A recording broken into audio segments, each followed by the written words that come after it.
This is Wilson Clark, and you're listening to Playmakers Corner.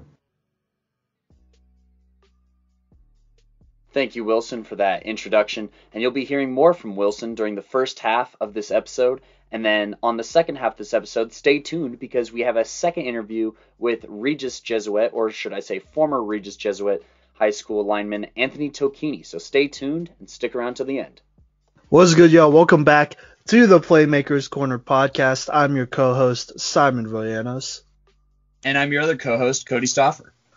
And today we got a special guest. This guy actually has been supporting us for a really long time, actually. I think since that quarterback film breakdown. But hey, man, why don't you go ahead and introduce yourself, position you play, and then where you're from. I'm Wilson Clark. I play just about anything on the offensive line that I'm asked to, and I'm from Arvada, Colorado. There you go, yeah. And then fun fact, Kodey, you already know we got to throw this in there, but Wilson actually went to Ralston Valley, which is where one of our other co-hosts, Jesse Budin, he actually graduated from Ralston Valley back in the day. I don't I don't remember when it was, but so there's some ties there, so that's awesome, man. So this is a question that we ask all of our guests when they first come onto the show, but what's your favorite sports like experience or memory that you participated in? So this could be like a game or something like that. Yeah, I think thinking back, probably my favorite sports memory ever would have been last year we were playing Columbine. I believe it was week 6 or week 8. It was something like that, and we came into that game. We were ranked number 4, and they were number 1. And quite frankly, a lot of the people around us didn't expect us to be able to win that game, and we came in and we played a really good game, and it came down to the very end.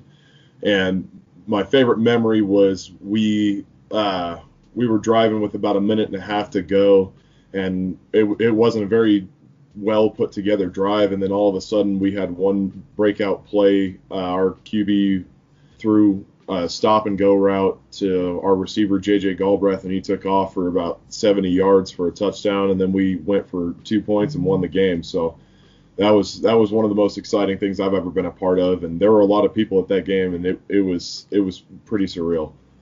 Nice, man. That sounds exhilarating, to be honest. Dang. Yeah. I have to go back and dig that up. Yeah, man. All right. So the other question we got here. So what is your favorite sport viewing experience? So like an experience that you went through as like a fan, or just watching it on TV or in person or whatever. So I was actually at the game where the Broncos beat the Steelers on the first play of overtime with the Tebow pass. That was without a doubt one of the coolest things I've ever gotten to see. I mean, it was unfortunate we didn't win the next game, but seeing that happen and being the big Broncos fan I was when I was little, like that was the coolest thing ever.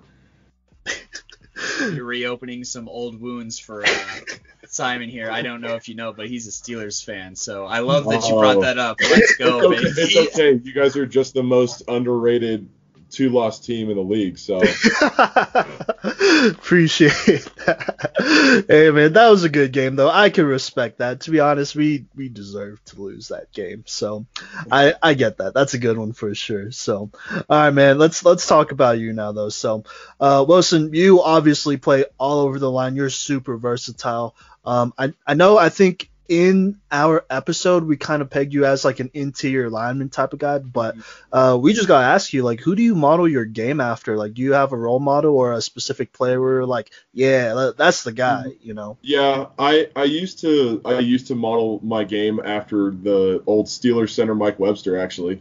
For a long time, I would try and model what he used to do, and then I would try and imitate like Tom Nalen and stuff, and then now I try to model what I do after Quentin Nelson, because in my opinion, he's a first ballot Hall of Famer already, and he's only been playing a couple of years. So absolutely Quentin Nelson. Nice, man. There's some good names up there. I like how you got some of those points back with that Steelers answer there. But yeah, good stuff, man. All right, so let's talk about our breakdown. So what was your reaction to our evaluation of yourself being one of the top O linemen in Colorado?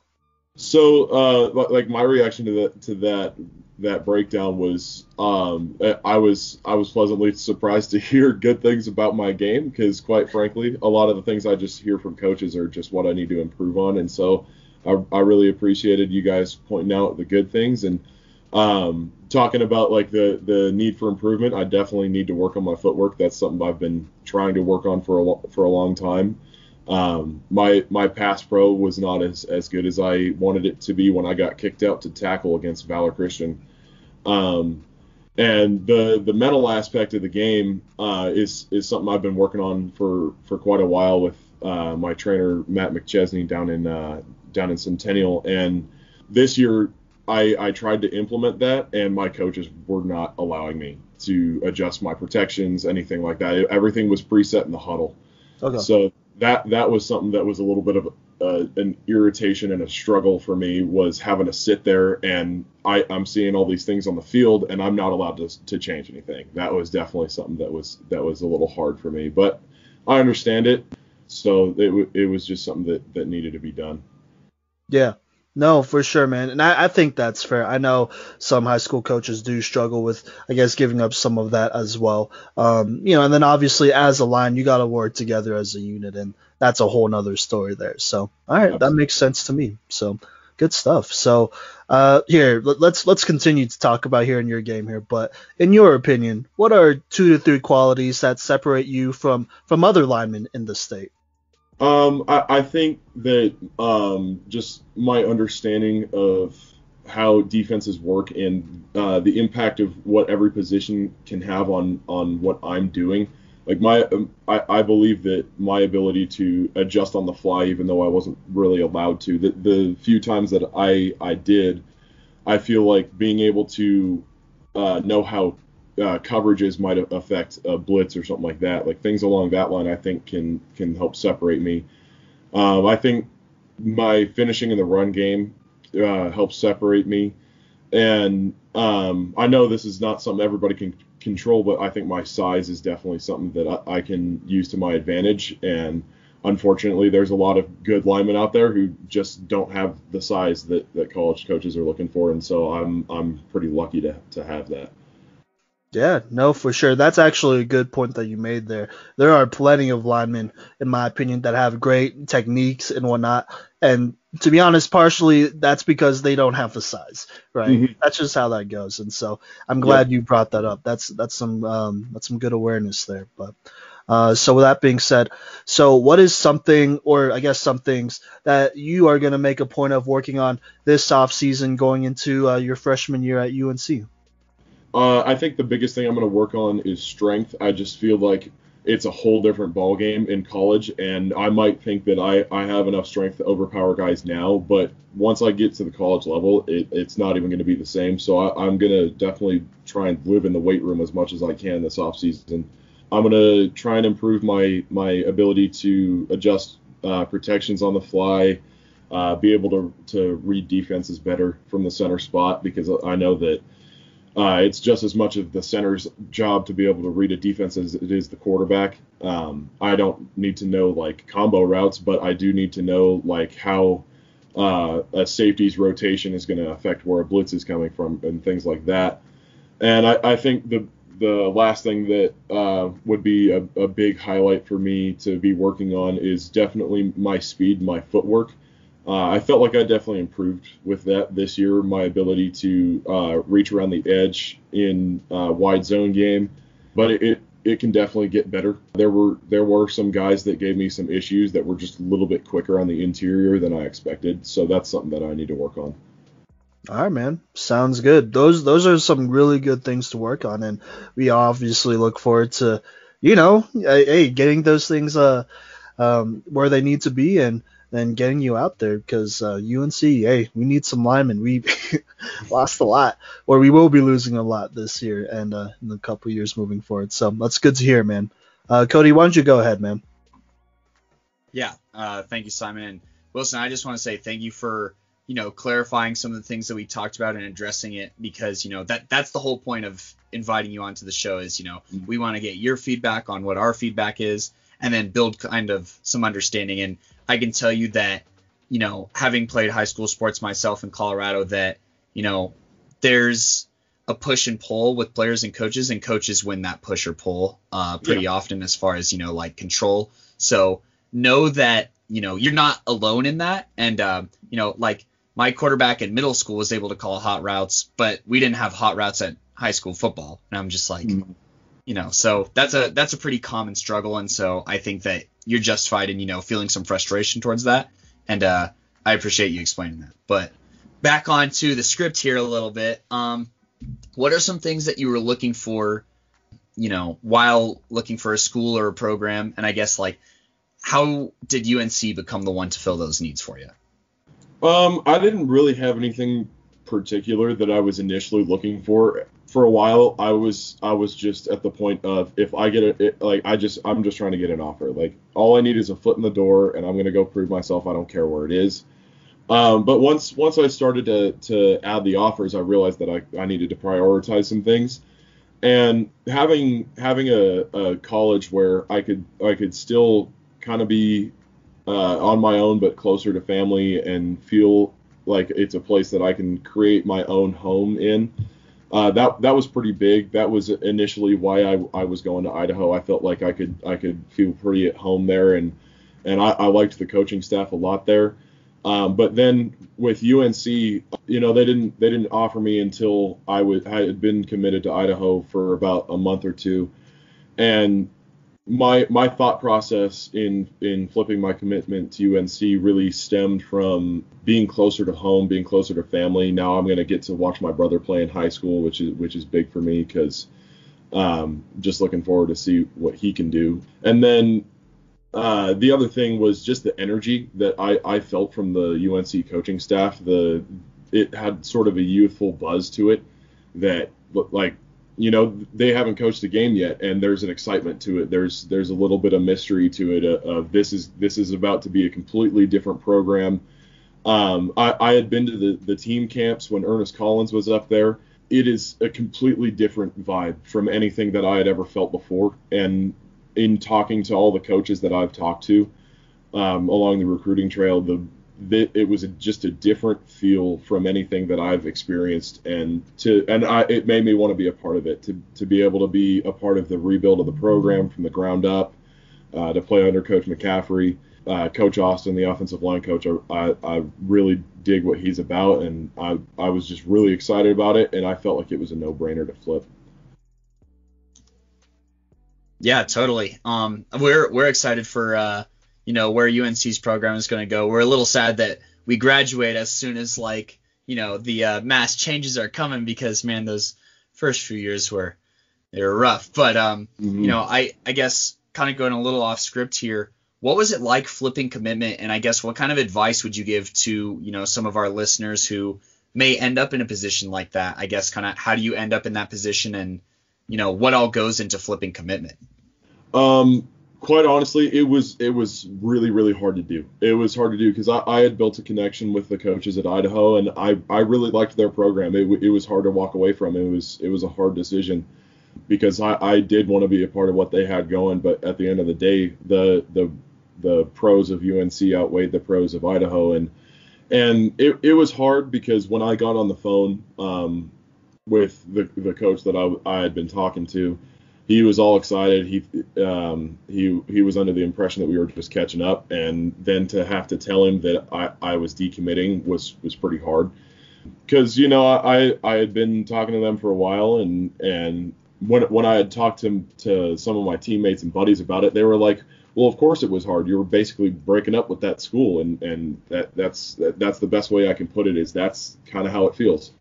That's probably the best way I would relate that. And my advice would just rip off the Band-Aid, just get it done. That was the way that I did it when I was on the phone with them. I was like, you know what?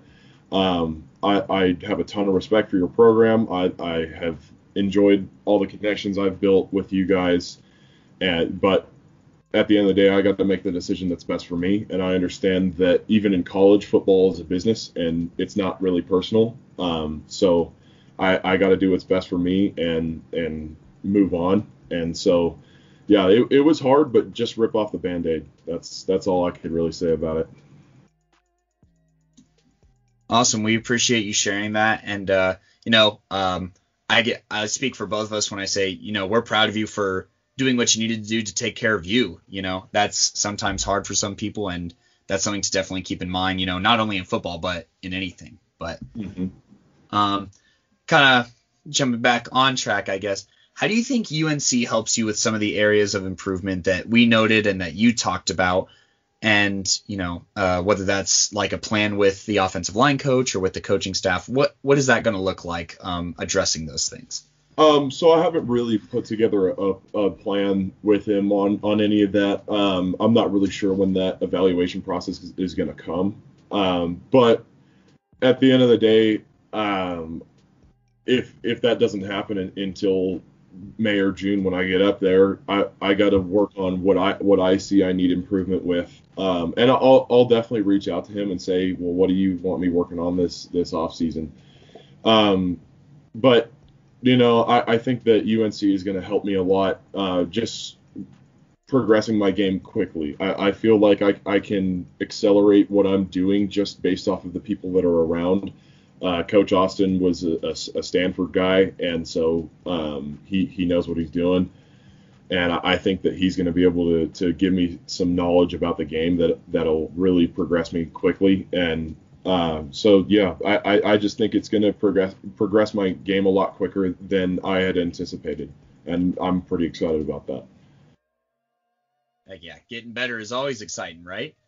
Now that high school football is over for you and looking ahead, what are some goals or what's your outlook for college ball? I know my goal going into UNC is to win a Big Sky championship. I know that's a tall order, and I know that I'm only one guy on the team, but that's the kind of energy I want to bring to the program as somebody that's going to be a part of it going forward. I want to go win a Big Sky championship, and quite frankly, I really want to get into the playoffs and make a run at a national championship.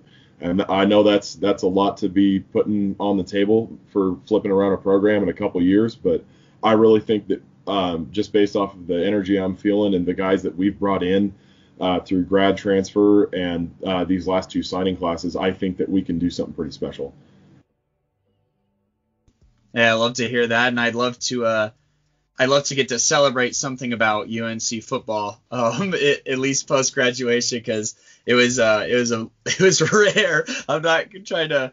I'm just being honest. It was rare when we were going there and going to games. So I love that energy, and I definitely think that that's kind of the shot in the arm that the program needs, and that's why Simon and I were huge fans of the McCaffrey hire. We went to his press conference and we were all about it. So I'm glad that you're all about it and you're a part of it. Kind of shifting from looking ahead to more advice kind of angle. You have one semester left of high school, right? Yes. Yeah. Okay. So you're almost done with high school. You're done with high school football.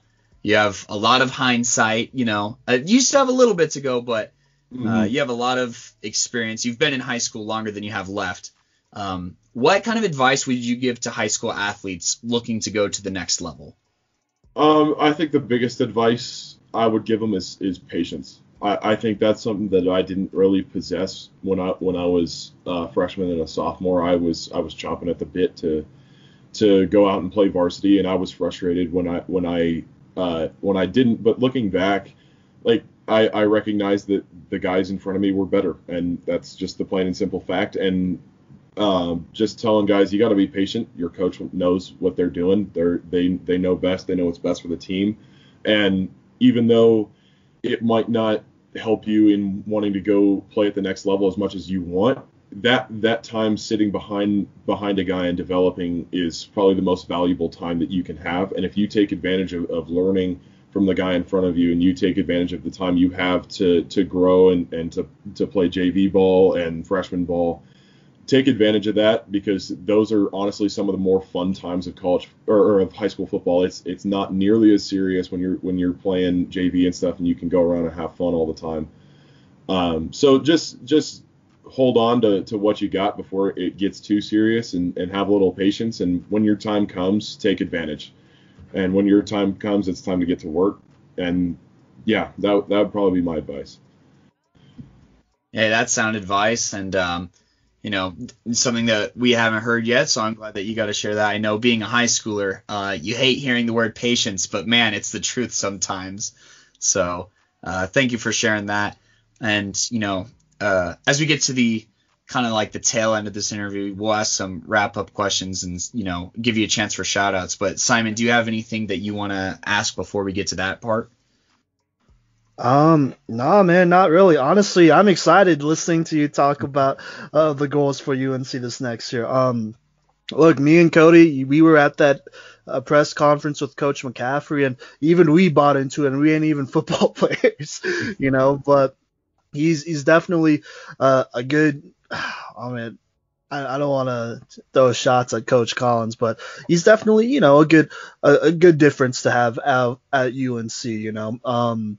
I'm not gonna lie. I'm a teacher now, Wilson, and my teaching partner, she went to UNC back in the day when they won like 1 or 2 national championships. Or wait, yeah, on D2. And so we definitely talk all the time about, bringing UNC football back, becoming a football school again, and bring back that dominance. And we really think with Coach McCaffrey and guys like you, honestly, who has this championship mentality, even before you hit campus, which is great because, if you only get it once you're there, then it might be a little too late. You always got to have that, and that's always good to hear. And so it's definitely uplifting to hear you say some of those things. And we look forward to see you trade those Ralston Valley Blues for that Northern Colorado blue. Man. And hey, once a bear is always a bear. So there you go. We'd like to give you a chance here near the end of the show and you've already kind of, talked a little bit about it, but is there anybody in particular who you'd like to mention or shout out who's been important to your academic or athletic career up until this point? And, this could be friends, family, fellow players, coaches, or, whoever you want to shout out. We'd like to give you a chance to do that. Yeah, most of all, I couldn't be where I am without the support that my mom has given me. She's taken me on countless visits, and she's probably put more into this than I have. And I really wouldn't be here without the help that she's given me. So most of all, her, and then 3 coaches that or I guess 4 that would really have made the most impact on me are my head coach at Ralston Valley, Matt Lloyd. He's helped me to become the football player I am. I wouldn't be where I am without his help. My offensive line coach at RV, Andy Canizero, he helped me a lot in the aspect of kind of toning down where I'm at mentally. Like he understood that I knew how to do the things that I knew, but he helped me have a little patience with that and just understand that what's best for the team is to tone that back. And then Greg Francis, our defensive coordinator, he's awesome. He's taught me a lot about the mental aspect of football. And he's just a great mentor and a great person to be around. And then last, I want to thank Matt McChesney. He's done a ton for me. He's fought for me to help me get offers and whatnot, and he's really believed in what I'm doing, and he's helped develop my game a ton. And I most definitely would not be where I am without his help. So. Those are the people that I'd like to shout out. All of them have been incredibly influential. Hey, that sounds like a pretty good list, and I'm familiar with that McChesney name. Some of my linemen back in high school went and worked out with him, most notably probably Blake Corrett, who now plays at Air Force. So, that's certainly a school where you have to be fit, and I know that he likes to get you guys in shape and also focus on the mental aspects. I've seen some of those videos inside of those drills, and I'm glad that you were able to access that resource for sure. And I guess, are there any lasting quotes or thoughts that you would like to share, or? Really, just excited about the future. Excited where I'm headed. Thankful for what I've gotten to experience in high school. I was a part of a really fun and special team last year, and I got to be around a great group of guys getting through what we had to get through this year, and I'm grateful for every single second I got, and I cannot wait to be a Bear. Hey, man, we love the sound of that, and we hope that we can ask a favor for you before we wrap up, and we just want to say, hey, best of luck, regardless of whether you need it or not. You know that we here at Playmakers Corner believe in you, and if there's anything that you ever need, feel free to reach out to us, but we can't wait till you start getting pancakes on that level, and we can do a film breakdown of you at UNC, so that's what we're excited for. But yeah, man. So, hey, we appreciate having you on here, man, and we look forward to going up to Greeley, seeing plenty of your games for sure. But with that being said, hey, that wraps up this interview for the Playmakers Corner podcast. Make sure you check us out on all of our social medias. Hey, make sure you check out that TikTok. We're always going to be posting some new content there, stuff from interviews and obviously breakdowns per usual. And then pretty soon here we will get started on requests and start replying to some of the names y'all have been throwing at us, starting with the seniors in state, just because that's the priority with COVID and everything going on. So yeah. And don't forget to also follow our boy Wilson Clark. I know he's on Instagram. I think you're on Twitter, right? Yeah, I am on Twitter. Both of my handles are Wilson Clark 51. Yep. See, heard it there from the source itself. But thank you so much for joining us for this episode of Playmakers Corner. And coming up next, we have Anthony Tocchini. So stay tuned.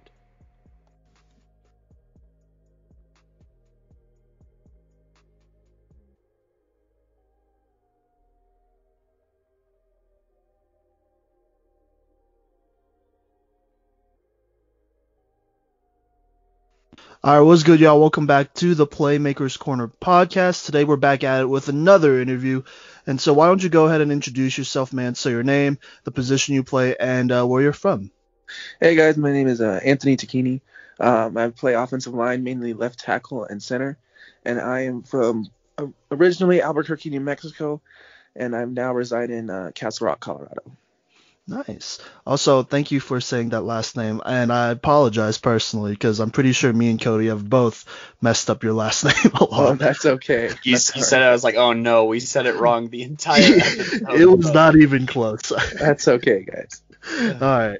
Well, that's good to know. But all right, man. So we ask everyone these two questions here specifically. So number one, we'll go with this one first. So what is your favorite sports experience or memory while playing? So this is a memory that you are actively participating in, you're playing in the sport. Oh man, so I would say there's two that jump to mind. The first one being my sophomore year, we come into the playoffs and we're playing an undefeated Smoky Hill team. And I know every podcast and news source was saying that Smoky Hill's going to destroy us, and that Smoky Hill got gypped over in the rankings because we were ranked higher than them when we had, I think, 4 losses and they had none. And we came in that first half and blew the doors off. I only got to play 18 plays that game in the first half, and then we pulled the starters out. It's a really quick one. And then the second one was this past COVID year, we played Pine Creek, and it came down to a game-winning field goal, and I was part of the field goal unit, and I got to see that ball soar through the goalpost, and everyone went crazy. So those are two of my top favorites. Nice. You gotta love it, man. That's awesome. For sure. All right, man. So with that being said, so what's your favorite sport viewing experience? So this memory is more something that you're viewing as a fan and whatnot. And this could be anything, whether you're live or watching it on TV or whatever, It's not one about football, but I used to play baseball as well, and I just remember in 2010, I'm a big San Francisco guy, so I'm a 49ers fan, Giants fan, Golden State Warriors fan. Gotcha. And when the Giants won their first World Series in 2010, that was amazing. My dad was crying tears of joy. I was so excited, and I was just a little kid, and it meant a lot. So that's probably the biggest one, watching as a fan. Yeah, no, for sure. Well, that's awesome. Really interesting too. I like that though. So there you go. But all right, man. So let's get into the nitty gritty of things here. So first things first, who do you model your game after? Is there like a offensive lineman in the NFL now, or maybe even in the past, or something like that that you really look at and be like, hey, that's me, or that's someone that I could be potentially in the future? Oh man, the benefit of working out at a place like 6-0 strength is Coach McChesney. He played in the NFL for a long time, both offense and defense. So I kind of look at him as someone I could be. I've also gotten the chance to work with Connor McGovern. He plays for the Jets now. He used to be on the Broncos. Yeah. Just experiences like that with NFL guys. Will Perriak. I don't know which team he's on now, but most recently I think he was on the Bears. I've got to meet him. He's helped me a lot. And I really admired Joe Staley. He just retired from the 49ers. So I mean, I never got to work with him personally, but just looking up to all those guys really, inspire me every day. For sure. That's awesome, man. So that being said, so what is your reaction to our evaluation of your spot as the third best lineman in the state of Colorado? I believe we had two, so we didn't break it down by like tackles and guards, which we probably could have, but we just put them all together. So it could be a little, because it's, I guess, one of our less detailed, how should I say this, position breakdowns, because there are multiple positions here. But you were our third best. I think interior lineman wise or guard wise, you were the highest though. So you only had Justin Michael and Braylon Nelson, both who are like left tackles ahead of you. But what was your reaction to our evaluation of you at that third spot? Yeah, it was cool. I can tell you guys watch tape. I know that's pretty different than like most of the recruiting sites I've worked with. Some people just don't watch tape. They just try to feed off the vibe that coaches are evaluating. I think it's cool that you guys watch the tape. I feel like a lot of people who try to make a judgment on me and put stuff about me online focus more on the offers I've received and not on like my actual playing. Okay. Fair enough. All right. Hey, we appreciate that. Yeah, man. We try to give y'all a fair shake each time and whatnot. So for sure. But so have you had a chance to look at some of the other guys on this list, either above you or below you? I mean, I work all those guys, Braylon Nelson, I think you guys had Cord on there. Yeah. Number 4 or 5. I work out with those guys. So, I mean, I've watched a little bit of it, but I know how those guys think and activate. And I know they're going to be great college players. I know, especially at 6-0, where everyone has the mentality to be the best. And so I know those guys are going to be good. And Wilson, did you put Wilson on there? Yeah, we did. Yeah. He's also one of those guys, we all work together at least 4 times a week together to improve. So sweet. That's awesome, man. Yeah, we actually had Wilson Clark on the show earlier. Well, not today, obviously, but like earlier, I guess a couple weeks ago now. So yeah, I think he mentioned you as well. So that's awesome. So you did mention that you worked out with a couple of these guys, so you've gotten to know them a bit, but we want to talk about the positives here, right? So what are like 2 or 3 qualities, in your opinion, that separates you from other linemen in the state, whether it's the guys we just mentioned or just other linemen in general? Like, are you saying like just in general from like everyone? Yeah, sure. Like just 2 or 3 qualities that like you feel like is most unique to your game compared to other guys. I think a big benefit of mine is that I've learned to become a morning person. I've had workouts start as early as like 5 a.m., 4 a.m. sometimes, and I've had to kind of grow into it. And while it does suck sometimes to hear your alarm going off at 3:30 in the morning, it also gets me excited that I get to go put in some work before anyone else is even awake. And then sure. I'd say the second quality, as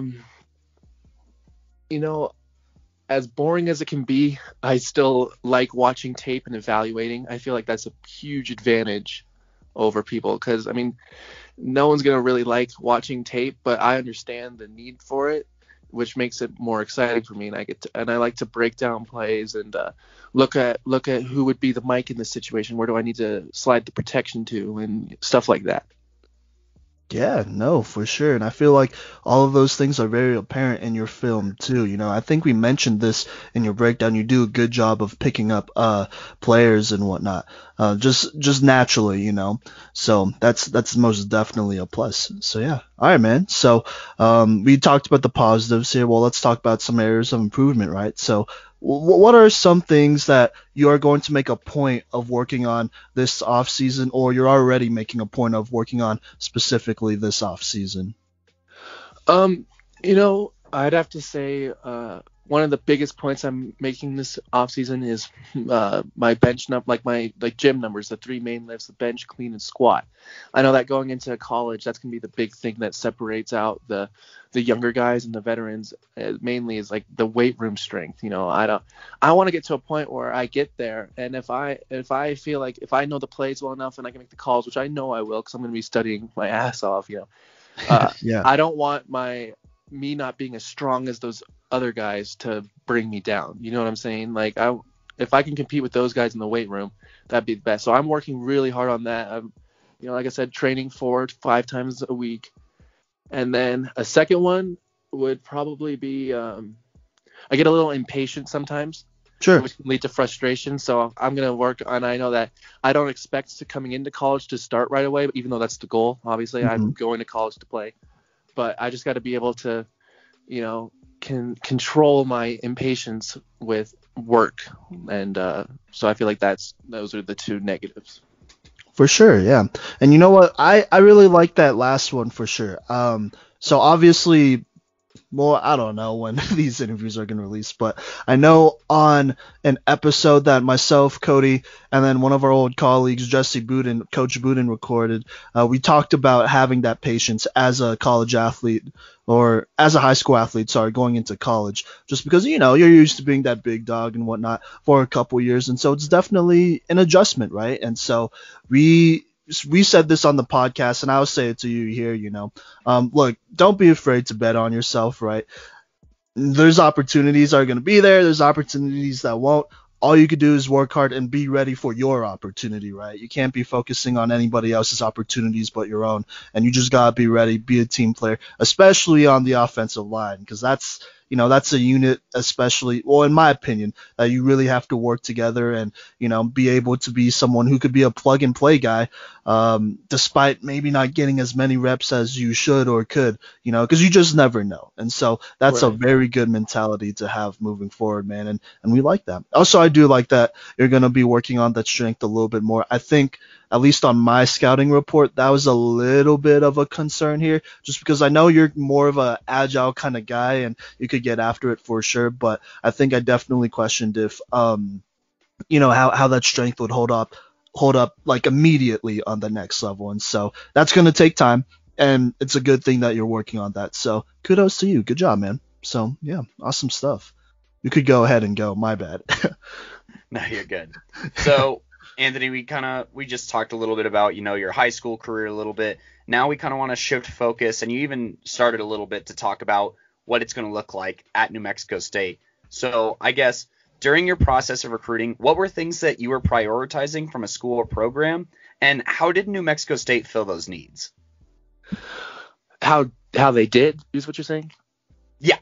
Okay, so obviously they were my only full ride offer coming in. So when I was training at 6-0 before COVID had started, I'd been talking to some coaches. I know that Missouri, a skill coach at Missouri had come by, and he said, "Listen, I want you at my camp so you can meet the offensive line coach."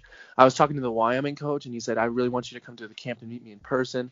So I wouldn't say I would have gotten off. I feel like if the year wasn't the year it was, I feel like I would have gotten more offers, because I would have showed up at camp and did what Coach McChesney had taught us, and I would have impressed the O-line coaches from who had invited me out there.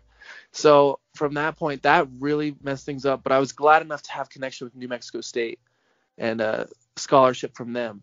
So that was the big one. And then also, I mean, I believe in what they're doing. I know I've been following them. They're really picking up guys this year. I know we got I'm struggling with his name right now, but we just picked up an offensive line commit transfer from Ole Miss who started. He sat out this last year on his own. accord. But the year before, he started 12 games for Ole Miss, so I know that they're going out there and picking up good guys. I know they want to win.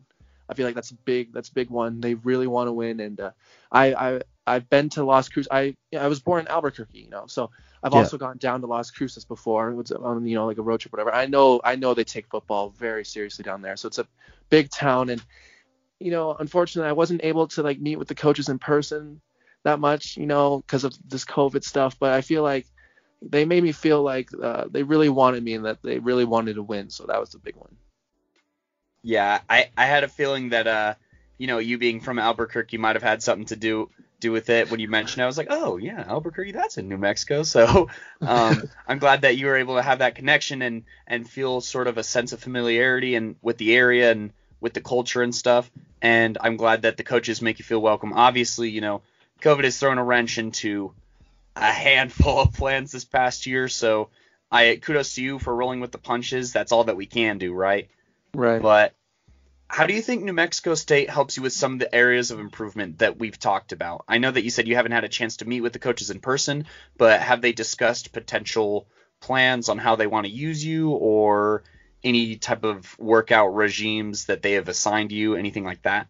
Yeah. So the strength coach there, he was a strength coach at Ole Miss. So I've been on the phone with him a couple of times, and we have a workout plan set together. And I think I know the numbers. He sent me the numbers that they want me at, and they're big numbers. But I have a workout that's updated every day, and with an off day on Wednesdays, and that tells me what I should be doing that day to really improve my strength. Well, I'm glad that you got those resources, and yeah, SEC, those guys, they know how to produce some elite talent. So to have that at your disposal at New Mexico State is huge. And yeah, that's a lot of working out. You're working out more than I am, so best of luck with that. And I want to say, now that your high school football career is over, and you talked about it a little bit about, you're like, it's the goal to start the first year. It's not necessarily like a requirement, but it is a goal. What are some of your other outlooks or goals for college ball? Well, I think college ball I know with the coaches and their experience can help me get to the NFL. That's the big goal that everyone who loves football grows up with. And, I want to buy my mom a house and all that, and, so I know that's a big one. And then, it's also, I know that their business school is really good, and I've always wanted to be like an entrepreneur and run my own business. And I know they're top notch with that. I think they're like, it's weird. I think they're one of the top schools in like golf course management and stuff like that, which is totally weird, but it's also kind of cool. So, I think it's a great school, and I think it's a great fit for me. And it's not too far from home where people can come and visit relatively easily. And so those are the qualities that I like, and I look forward to in my college experience. Hey, those are all good things to have. And if you make it to the NFL, maybe you buy a Playmakers Corner, cast some houses. But I'm just playing with you. But those are respectable goals. And yeah, having that proximity to home. I mean, being one state over versus some of these guys that are going to be on the other side of the country. That is something that you kind of get to look forward to and appreciate. And there's always like positives wrapped up in obstacles as far as COVID goes. So they're always looking at the bright side, kind of like what you're doing is the right mentality to have, and I think that'll take you far no matter what avenue you go down in life. So, and I'm glad to hear that they have good golf course management. I didn't know that was such a niche thing, but there's plenty of golf courses out there, so it makes sense that somebody has to figure out how to manage them. Yeah. I guess talking a little bit about reflection at this point. What, you have one semester left of high school, correct? Yes, this is my last semester. Well, congratulations for making it this far. And I guess, what kind of advice would you give to high school athletes looking to go to the next level, or even just high school student athletes in general? I would say, surround yourself with like-minded people. I think that's the big thing that separated me apart from some other student athletes. Like, you can ask my boys, all of them I mean, I hang out with a couple of football guys that have the same goals, but a lot of the guys I hang out with are, baseball players. One's a fencer and he's trying to get into the Olympic fencing, Brendan Barber, and then Braden Williams is going to college for baseball, and Dylan Thompson's trying to join the juniors for the NHL. So I hang out with those guys, and we all have a like mindset. We all put in the work, and I think that's the big thing, is surround yourself with the right people who have the same aspirations as you. Avoid going to the extra parties and stuff like that, and just work on yourself, and let the others around you work on you too, and then work on them as well. Like let the energy feed off of each other. Hey, that's some great advice, because you are who you hang out with to an extent, and it sounds like everyone that you hang out with, they all have goals. And this is the first time I've heard about someone trying to go to the Olympics for fencing, so it's also eye-opening at the same time as to how many opportunities there are, and it is what you make of it. So that's a great mentality to have, and I think that's excellent advice, because there are plenty of people who you may hang out with who don't have similar minds, and they may bring you down. So definitely watch who you hang out with, for sure. And then I just want to kind of, you already kind of mentioned your friend group a little bit, right? But I want to ask if there's anyone else in particular who you'd like to mention who's been important to your academic or athletic career, who you'd like to thank personally on the show. You already included your friends. You talked about the 6-0 Academy a little bit, but if there's anyone else you'd like to talk about, or if you would like to further elaborate on those, I'd like to give you some time to talk about that. Well, one name that I did forget, now that I'm thinking about it, for whatever reason, Aiden Can, he just signed his professional contract for soccer in Rio, which is awesome. So that's another one of the guys that, you surround yourself with. And then other than that, my parents, huge support from them. I wouldn't be anywhere I would be without them today. They've taught me a lot of good habits. I think one of the biggest ones is how to work for yourself. Like, I'm glad that, I'm one of the guys who, people at Regis, drive around mom and dad's car, but my parents really taught me how to save up my own money. And I pay for the majority of my car. I have a lease on a 2019 Corolla. So that's a big one, trading these good habits. My siblings have been with me since day one. They've always been a huge support. My brother and I go out to the field or to the court sometimes to help each other out on our skills. The guys at 6-0, I can't name them in particular because they all helped me throughout my college career. All the older veterans who are in college now, and even some of the 8th graders coming in now. Just me learning, trying to be a leader for them, like Coach McChesney teaches us, really grows me in in my knowledge of the game, if that makes sense. And then my teammates, teammates are all winners, and we all strive, we all work together, especially during this last COVID year, to come together. And even though I didn't get for the first majority of practices, I didn't get to talk to the skill guys at all because of the whole separation and practices and stuff like that. But we all came together for a common goal, made the top 8 to get into the playoffs during this crazy year.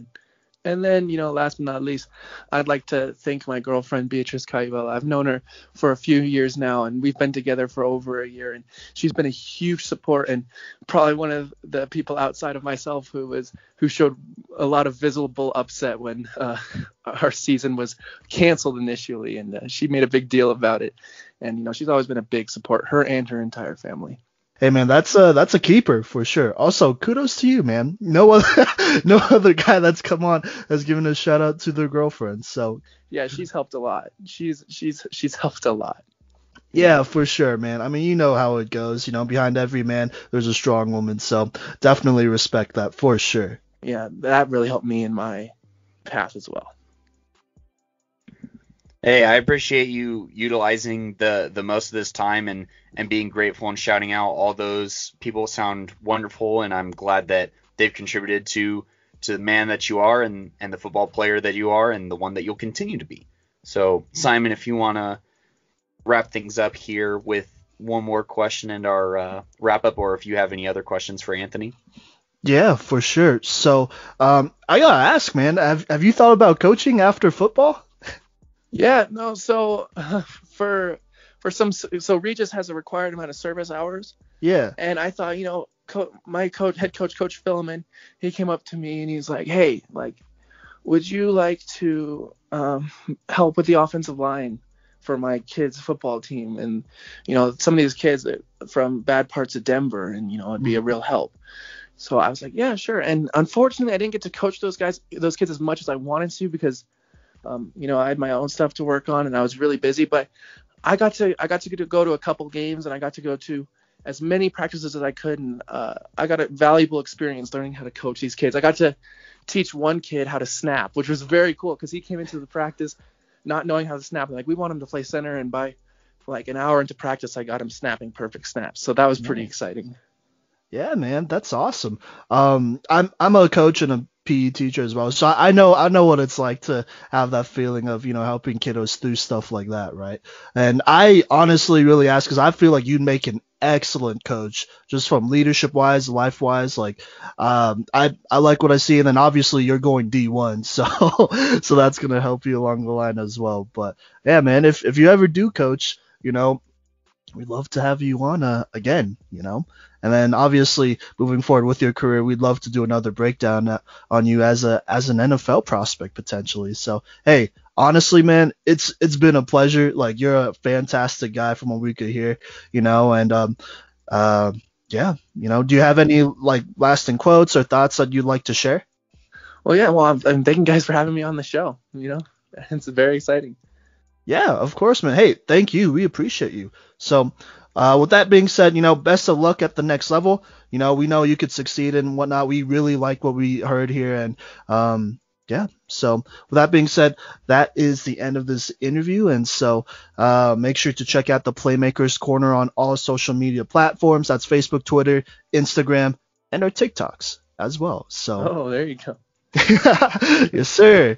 Yes, sir. We had to. So, yeah. All right.